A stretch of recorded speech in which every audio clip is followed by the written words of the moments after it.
GO is the official education in Flanders and in Brussels from the Flemish government. We have 200,000 students and a very large real estate portfolio. This is 4 million square meters of buildings. Our real estate portfolio is not in a good shape and the financial resources are limited. So for that reason, we do the real estate management on 3 levels: the operational level, like a building project, the tactical level and the strategic level. On the tactical level, we have most important the integrated plan on infrastructure. That is a plan that matches education with infrastructure, because we notice that the demands in education can rather change quickly. Demography can increase, the insights in pedagogy can change rather quick. And on the other hand, in building terms or in real estate, we think on a much longer term, in 40 to 50 years. So with an integrated infrastructure plan, we try to conciliate those two. It's important that we make this plan on a regional scale. This is 40 to 50 schools. And it has 3 steps in the process. So we work on the analysis of the environment and of the spatial area. The second step is to develop a vision together with all the school directors, where we try to envision how education will evolve in the coming 10 to 15 years. And in the last step, it's the most difficult one, of course, we try to conciliate those and to make some scenarios and some concrete projects. The other project on the tactical level is the real estate database. It's an inventory of all the sites and all the buildings we have.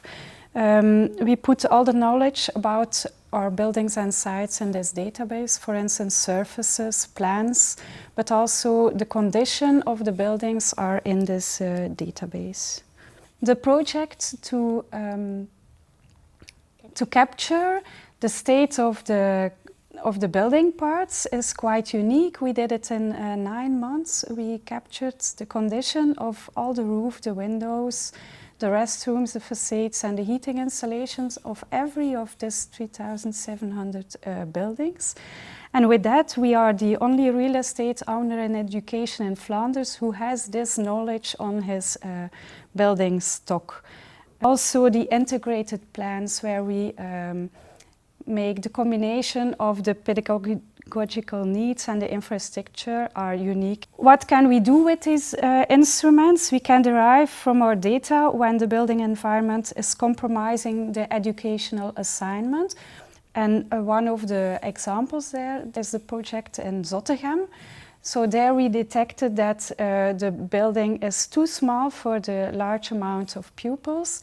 Afterwards, we also had a look to every building on this site. We detected that there were some buildings that are not worth to invest anymore. So we demolish also these buildings to make the new building. From the beginning, it was clear we needed a variety of spaces for the school, whether it be for learning standing up or sitting down or in group or together or alone or outside. Now, how did we come to the translation from the vision of the school to actually a building? From the get-go, we decided within our team of project managers to realize this project through a design and build method, which means you don't follow the classical path of searching for an architect and then working on plans and specifications for a year or more than a year. Instead of that, design and build means from the get-go you find a design and build team which consists of architects, contractors and technical engineers from the beginning. You have one party, you have one association you have to deal with, and it's quite a quick way to work. We were inspired also by smaller projects, by test cases in our schools here in the region, and the experience of the teachers and the pupils in those experiments were very useful because they answered questions that apparently were practical but that in fact were very essential. Questions such as how many pupils and teachers can you put together in one space? What kind of specific spaces do you need? Quiet rooms, instruction rooms, quiet hubs, large Laudy-like theatres, resting spaces, playing spaces, and further on. Now, how did we go from the vision of the school to a concrete demand program for our building team? We decided to work with what I now call the cut and paste sessions. We printed out a large plan of a classical school building, school wing. You have 3 classes, a corridor, 3 classes, because a class about 60 square meters is something every teacher can envision how big it feels. And then we had another sheet with all kinds of small learning blocks, I call them, all kinds of different ways of learning. You had 20 square meters instruction rooms, then another square meters for individual learning, then for group learning, outside learning, creative rooms, play areas, all these different blocks. And then we literally started to cut them up and merge them together. But finally, in several sessions, we came to an organogram of all the spaces we needed, and also a chart of all the square meters we needed for those spaces, and then all the demands. Do these spaces have to be open? Do they have to be visually separate? Do they have to be acoustically separate? And we put them all together in a demand to find our building team then.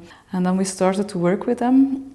Our vision, what we had, our demands, they translated it very beautifully in a very, very well thought out and playful design. Of course, we encountered problems, doubts, financial restrictions. So we had to think and rethink the building as well on the inside as on the outside. But rather than being stubborn, we searched solutions without compromising the final objectives. And I think that creativity and dialogue are really the major keywords to make such a project successful. This is also the end of the all alone in my kingdom teacher, and the teacher becomes now part of a team. When asked to witness, students tell us that they acquire knowledge but also many other skills, and they say that their planning skills are much more in development.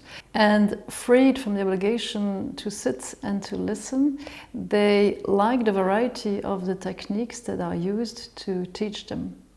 On the other side, they are in demand of instruction, where the teacher takes up his role of subject expert, passing through the knowledge. So the individual teacher can still remain a subject expert, but he can also focus even more on the individual needs of the pupil. I'm most proud we had the courage, together with the school management, to really dive into the deep end, and I'm very glad we came out on the other side with a design and a design team we were very happy with. So I'm looking forward to the future. So we believe that European cooperation can indeed help us. Now sometimes it seems that everybody is reinventing the wheel, so we think that by speaking more to each other and seeing how other countries can cope with these problems, we can learn a lot. So we hope that maybe we can see a lot of these countries again in the future.